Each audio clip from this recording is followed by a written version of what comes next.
ធរលើស្មារតីខ្មែរស្រឡាញ់ខ្មែរខ្មែរជួយខ្មែរតែមួយនៅថ្ងៃទី21ខែធ្នូឆ្នាំ2025នេះឯកឧត្តមបណ្ឌិតជ្រុនថេរវ៉ាតសមាជិកគណៈកម្មាធិការកណ្ដាលជាអនុប្រធានយុវជនគណៈបកថ្នាក់កណ្ដាល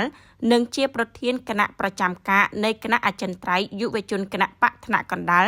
រួមជាមួយប្រតិភូគណៈប្រចាំការនៃគណៈអចិន្ត្រៃយ៍យុវជនគណៈបកថ្នាក់កណ្ដាលអញ្ជើញនាំអំណោយជាស្បៀងអាហារនិងសម្ភារៈប្រើប្រាស់សម្រាប់គាំទ្រសមរភូមិមុខរបស់សម្ដេចមហាបវរធិបតីហ៊ុនម៉ាណែតនិងលោកជំទាវបណ្ឌិតជូនដល់វីរៈកងទ័ពសម្រាប់ប្រើប្រាស់ក្នុងការការពារដែនអធិបតេយ្យរបស់ប្រទេសកម្ពុជាពីការឈ្លានពានរបស់កងទ័ពថៃ